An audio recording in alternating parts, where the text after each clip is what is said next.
जय माता दी, जय मां कामाख्या। कामाख्ये वरदे देवी नीलभृत वासिनी तम देवी जगत माता योनि मुद्रे नमस्तुते। कामाख्ये काम संपन्ने कामेश्वरी हर प्रिये काम नाम देहि में नित्यम कामेश्वरी नमस्तुते। काम दे काम रूपस्ते सुभगे सुर सेविते करोमि दर्शन देव्यम सर कामार सिद्धयेत्। ओम महेशानी महामाये चामुंडे मुंडमालिनी आयु आरोग्य ऐश्वर्य देहि में देवी परमेश्वरी। ओम जयंती मंगला काली भद्रकाली कपालिनी दुर्गा क्षमा शिवा धात्री स्वाहा सदा नमस्तुते। ओम सर्वमंगल मांगल्ये शिवे सर्वासाधिके शरण्ये त्र्यंबके गौरी नारायणी नमस्तुते। दुर्गति नाशिनी दुर्गा जय जय, काल विनाशिनी काली जय जय, उमा रमा ब्रह्माणी जय जय, सीता राधा रुक्मणी जय जय। महालक्ष्मी नमस्तुभ्यम नमस्तुभ्यम, सुरेश्वरी हरि प्रिये नमस्तुभ्यम नमस्तुभ्यम दयानिधि। काली काली महाकाली काली के पापनाशिनी खड़ग हस्ते मुंड हस्ते काली काली नमोस्तुते। काली काली महाकाली काली के परमेश्वरी सर्वानंद करी देवी नारायणी नमोस्तुते। नीरहार हार धन सार सुधाकरम भागल्याणम दागनग जंबकदाम्बुशाम उतुंग बिनुग जुगंब मनोहरांगी वाणी नमामि मनसा वत्सा विभूते। ओम ऐं सरस्वत्यै नमः, ओम ह्रीं दुं दुर्गाय नमः। या जल जल प्रज्वल अग्नि रूपाय ओम हौम ह्रीं श्रीं ज्वाला देवी नमः। देवी प्रपन्नताति हरे प्रसीद प्रसीद मातर्ग जोखिलस्य प्रसीद विश्वेश्वरी पाहि विश्वन्तमीश्वरी देवी चराचरस्य शुभम करोति कल्याणम आरोग्यम धन संपदा शत्रु बुद्धि विनाशा दीप ज्योति नमस्तुते। योनि मात्र शरीराय कुंजवासिनी कामदा रजस्वला महातेजा कामाक्षी ध्यायताम सदा। या देवी सर्वभूतेषु लक्ष्मी रूपेण संस्थिता नमस्तस्यै नमस्तस्यै नमस्तस्यै नमो नमः। मां भगवती जगत जननी आप सभी धर्म प्रेमी बंधुओं के कष्ट हरे, दुख हरे, पाप हरे, ताप हरे, संताप हरे, दारिद्र्य हरे और संकट हरे।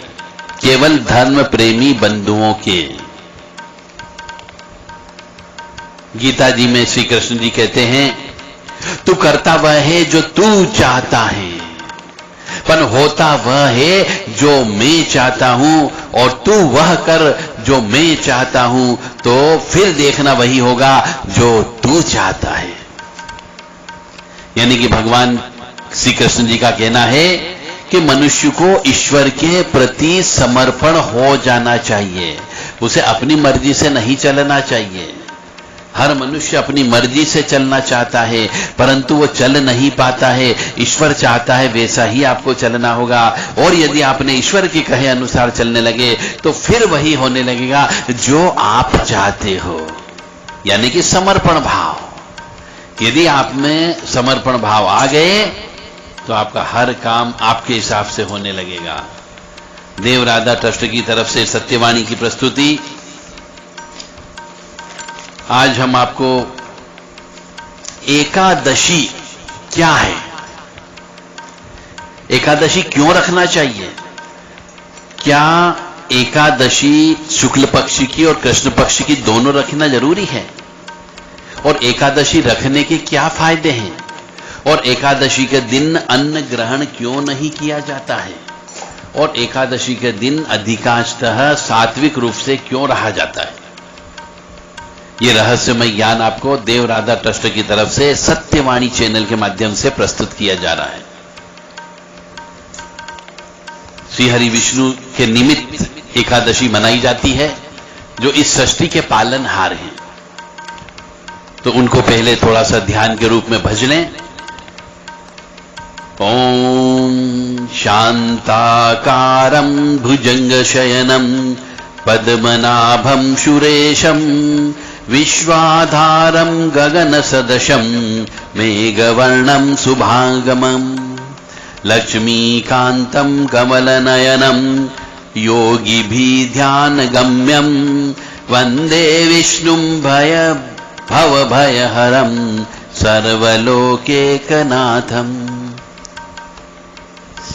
शङ्खचक्रं सकिरीटकुण्डलं सपीतवस्त्रं सरसीरुहेक्षणं सहारवक्षस्थलं चौबीकौस्तुभं नमामि विष्णुं शिरसा चतुर्भुजम्। ये श्री हरि विष्णु की स्तुति है। इसको भी कोई मनुष्य यदि त्रिसंध्या में बोलता है अन्न ग्रहण करने के पहले, तो श्री हरि विष्णु की कृपा बरसने लगती है। जब उनकी कृपा बरसने लगती है तो धन की आवक होने लगती है। क्योंकि बहुत से मनुष्य हमने देखा अपने अपने इष्ट का ध्यान कर लेते हैं, ओम नमः शिवाय बोल लेते हैं या कोई नमो नारायण बोल लेता है, और विष्णु को भी इष्ट कम बनाते, ठाकुर जी को ज्यादा बनाते हैं, तो सिर्फ हरे कृष्ण हरे कृष्ण हरे कृष्ण कृष्ण कृष्ण हरे हरे बोलते रहते हैं। उनकी ये विशेष स्तुति है, इसलिए बोला करें। और जब भी श्री हरि विष्णु जी यानी एकादशी का कोई भी व्रत करते हैं तो तुलसी महारानी का उसमें महत्वपूर्ण रोल अदा होता है।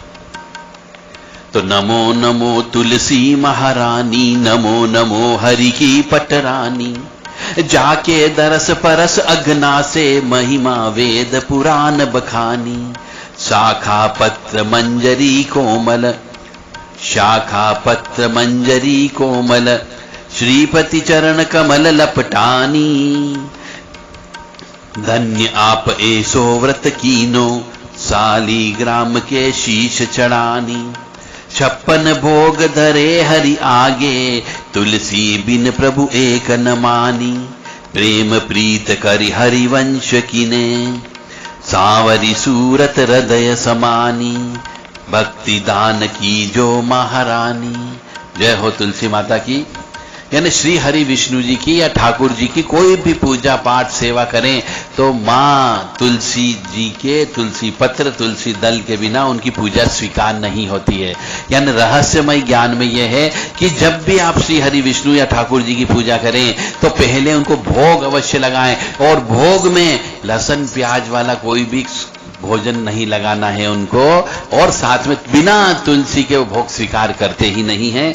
इसीलिए जो मनुष्य श्री हरि विष्णु की सेवा करता हो, ठाकुर जी को सेवा करता हो, जिन्होंने ठाकुर जी को इष्ट बना लिया हो, श्री हरि विष्णु को इष्ट बना लिया हो, ओम नमो भगवते वासुदेवाय, ओम नमो नारायणाय, ओम क्लीं कृष्णाय नमः, यदि इन मंत्रों का जप करते रहते हो तो आपको लहसुन प्याज बिल्कुल भी नहीं खाना है, मसूर की दाल या मसूर भी नहीं खाना है, और रोजाना श्री ठाकुर जी को तुलसी पत्र अवश्य चढ़ाना है।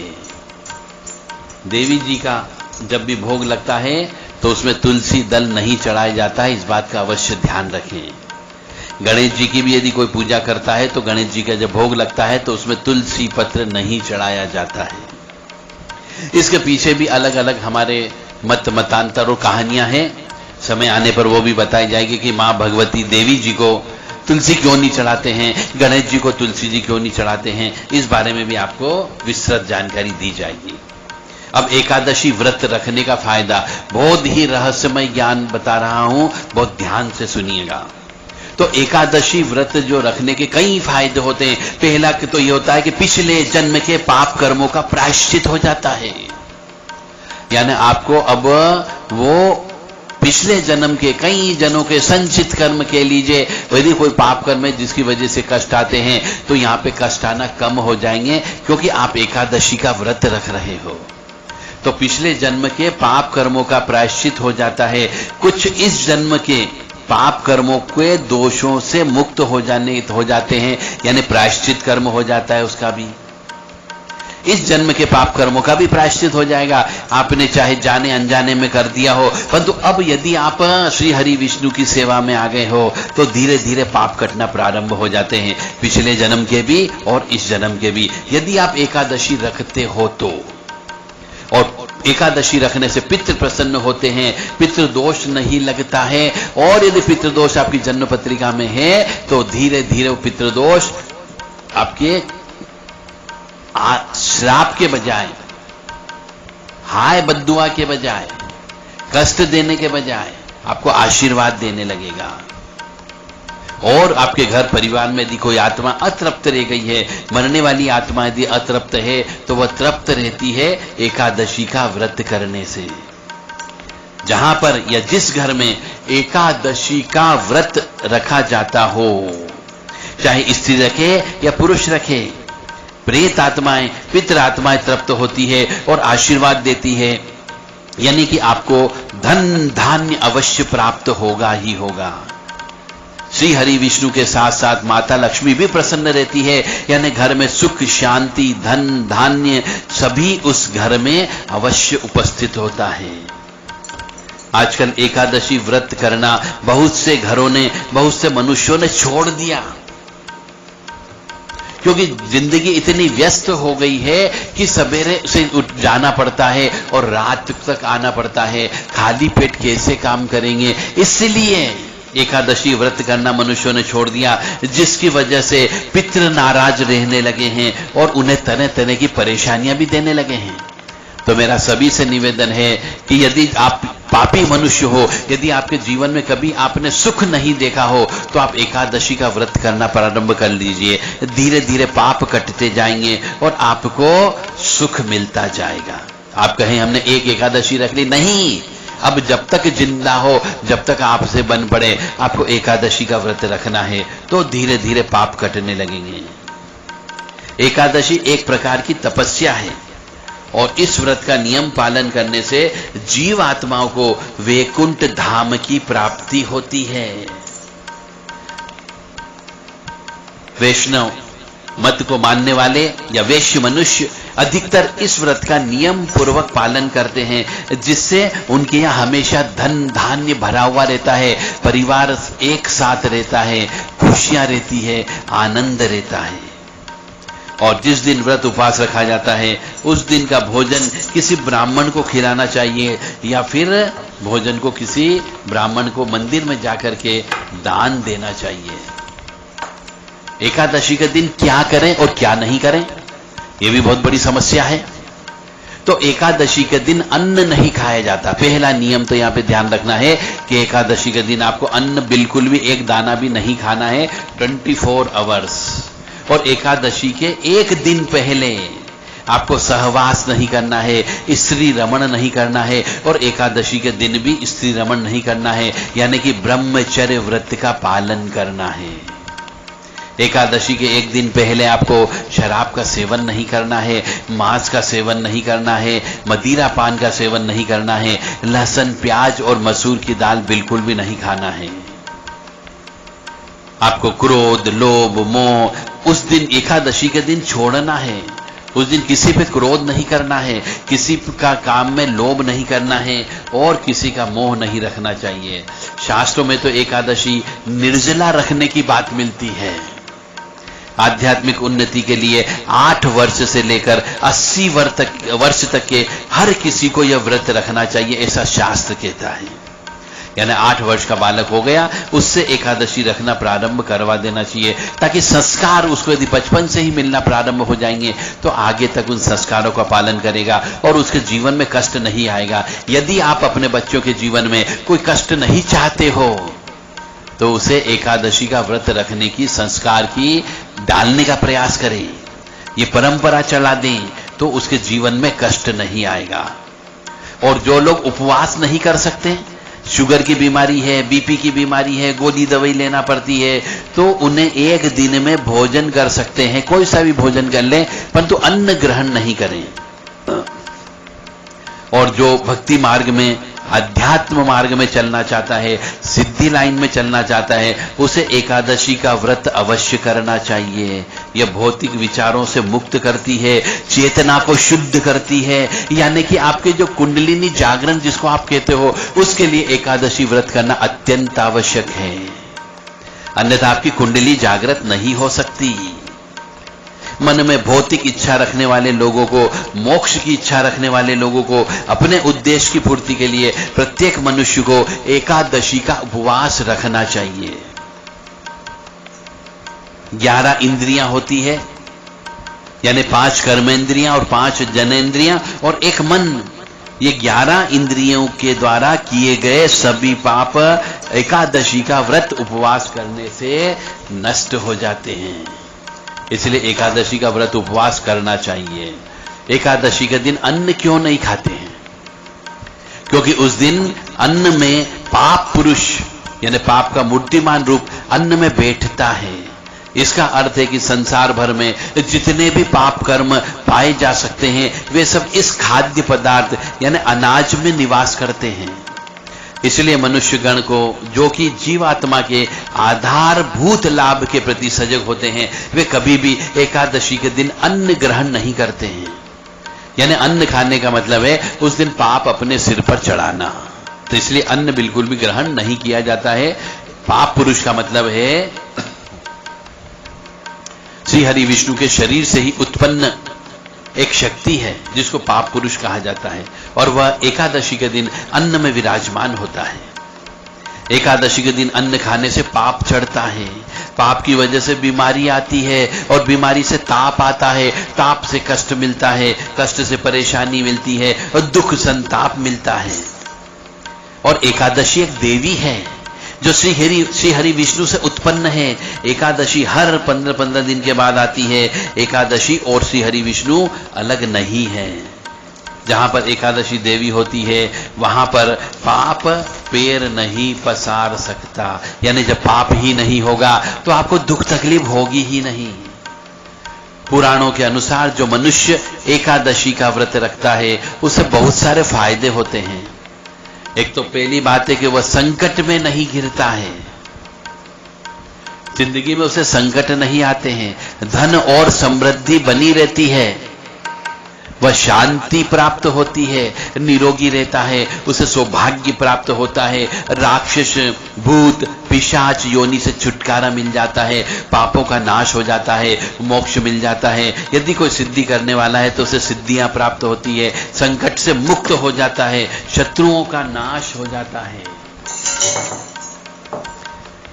सभी कार्य सफल हो जाते हैं, खुशियां मिलती है और विवाह बाधा समाप्त हो जाती है, पुत्र रत्न की प्राप्ति होती है, मोह माया और बंधनों से मुक्ति मिल जाती है, हर प्रकार के मनोरथ पूर्ण हो जाते हैं, दरिद्रता दूर हो जाती है, ऐश्वर्य प्राप्त हो जाता है, पितरों को अधोगति में यदि कोई पितर है तो उसको मुक्ति मिल जाती है, भाग्य जागृत हो जाता है, कीर्ति और प्रसिद्धि प्राप्त होती है, वाजपेयी यज्ञ और अश्वमेघ यज्ञ का फल प्राप्त होता है। इसलिए हर मनुष्य को एकादशी का व्रत उपवास करना चाहिए। यदि वो जीवन में उसने कभी भी सुख नहीं देखा हो तो अभी भी समय है, एकादशी व्रत करना प्रारंभ कर दें।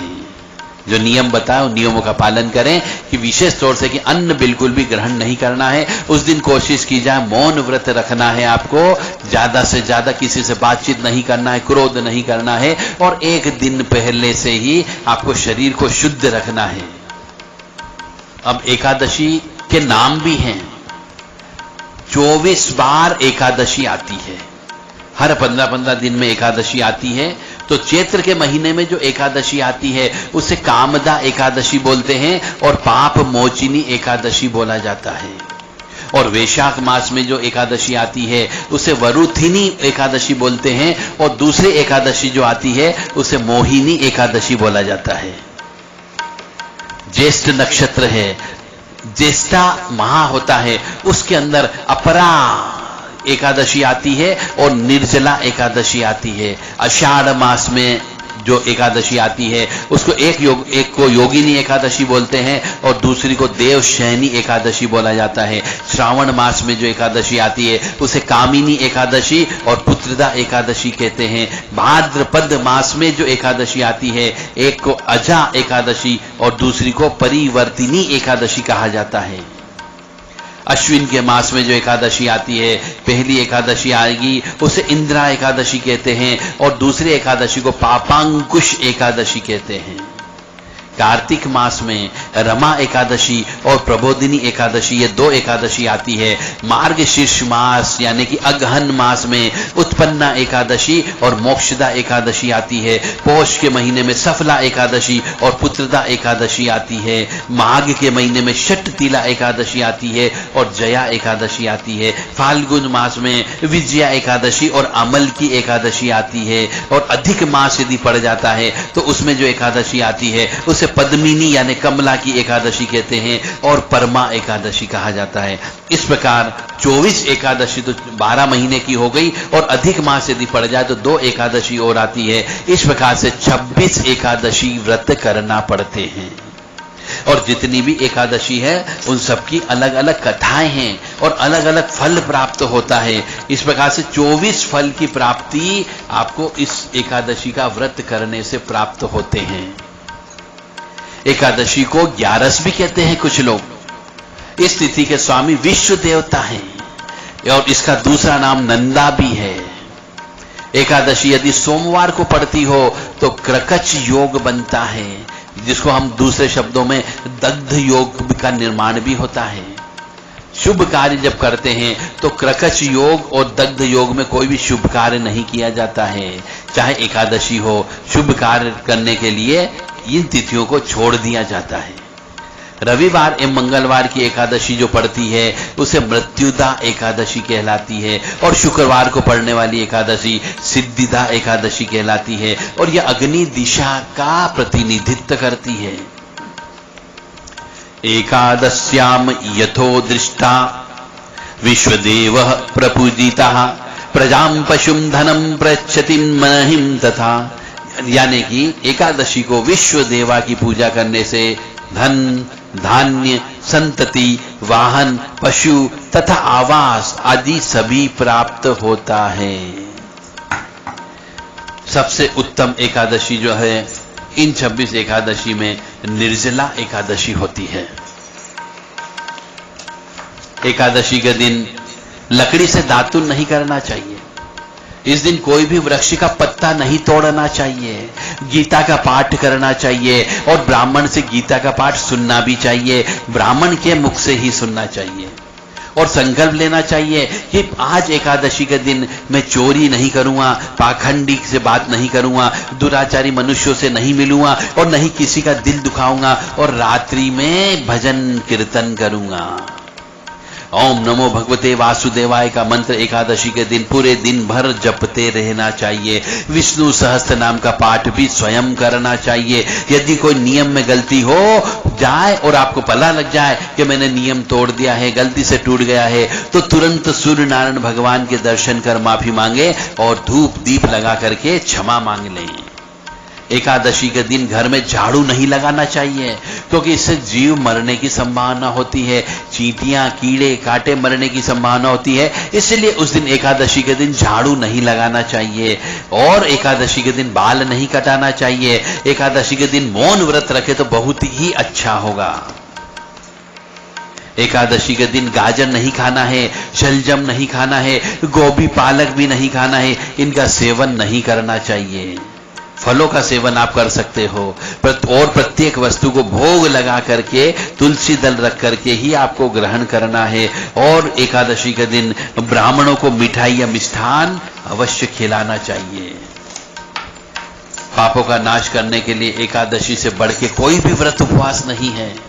यदि कोई मनुष्य केवल देखा देखी भी, केवल दिखावटीपन के लिए भी यदि उपवास कर लेता है तो उसे यमराज का मुंह नहीं देखना पड़ता है।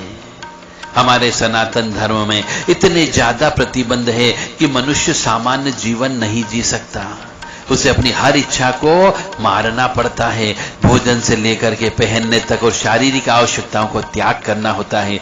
इसलिए आधुनिक बालक बालिकाएं हिंदू सनातन धर्म को नहीं पढ़ रहे हैं, क्योंकि पढ़ लेते हैं तो उसे वह सामान्य जीवन नहीं जी सकते हैं। ये सामान्य जीवन रास नहीं आएगा, वह बाबा बन जाएगा, साधु बन जाएगा। पति पत्नी को यह नियम अधिकतर बता दिया जाए तो पति पत्नी अपने पति पत्नी का व्यवहार जो होता है उसे भूल करके भाई बहन जैसा व्यवहार करने लगेंगे। यह प्रतिबंध ही, जो जितने ज्यादा प्रतिबंध है, यही सनातन धर्म को कमजोर कर रहा है। और जो मनुष्य इन प्रतिबंधों का पालन करता है वह पापों से मुक्ति होकर के मुक्त हो जाता है, यानी कि विवाह वगैरह भी नहीं करता है।